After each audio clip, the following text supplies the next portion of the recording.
Some people are just meant to be cool. Anyone can try and be a cool person, but to be genuinely cool without an effort is just something that you're born with. Facebook has a funny way of reassuring me that old and new friends and classmates are in fact just as dumb as I thought they were. But occasionally this girl pops up into my newsfeed that I had a crush on in high school, and my thought every time I see her is, damn, she is cool. Never knew if she knew that I had a crush on her, but I remember when I was trying to make it known, she was too busy being cool in a cool way. Luckily, there was never any awkwardness of friend zone drama or nerdy guy with a crush drama. Being cool's a pretty recent thing, I found out.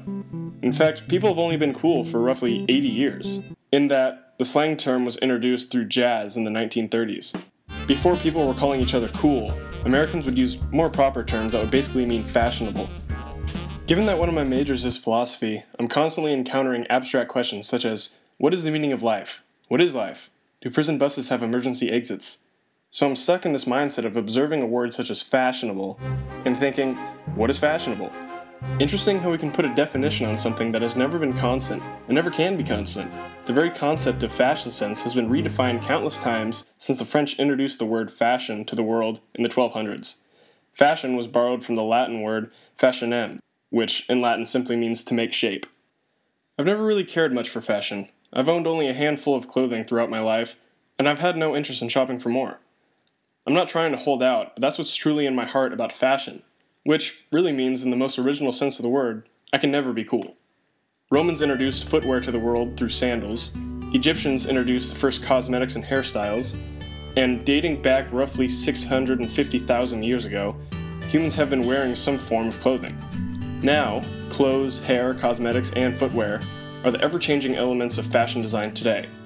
We have the ingredients, but it makes me wonder who was the first one to cook up the first fashion trend.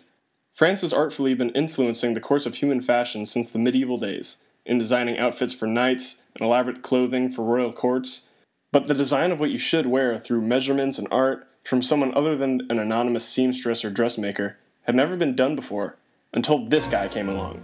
Charles Frederick Worth in the 1800s developed a fashion business that found so much success that he was able to dictate what people wore using unique measurements.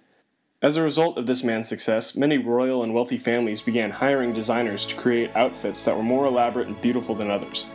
In a sense, the true effort to make a statement via fashion was introduced in this manner, and so fashion began to spread. Elaborate clothing sent a message of one's interest, success, or class, so the fact that no fashionable lady could dress or undress herself up until the 1900s was seemingly a small price to pay to be better than the others. Coco Chanel claims that fashion fades, but our style remains the same, and man did fashion fade hard when the Great Depression hit in 1930. Elaborate clothing and the fabric necessary for its creation soon became too costly, and as a result, new trends emerged such as knee-exposing dresses, the first jackets, as well as blankets and coats. Our transition to modern fashion had begun, and the main motivator for the change was the Great Depression. In fact, the French Coco Chanel actually had a significant role in profiting from expensive simplicity through fashion design. It's amazing how she had time for such a significant impact on the world through fashion, when for the last 30 years of her life she was proven to have been a Nazi spy that was actively involved in undercover operations for the Nazi cause. Interesting how we can denote such a negative image with a swastika, but people idolize the Chanel symbol with respect and fashion. France would remain a global fashion leader until Adolf Hitler invaded the country in the 1930s for materials needed for war. The invasion temporarily ended France's progress in developing modern fashion, but the first domino was pushed in a sense, and the freedoms of history we see in fashion design today are the growing result. Even if you look at the course of fashion throughout our history, I don't believe someone can label a definition on it. Fashion is not unlike personal identity in this sense, in that we can grow and change physically and mentally throughout our entire lives, yet the fact that I am me never changes. Much like my initial interest in my high school crush, I can't say I particularly know what made her different, but I was attracted to her in a way people have been attracted to the colors and shapes our fashionable instincts draws us to.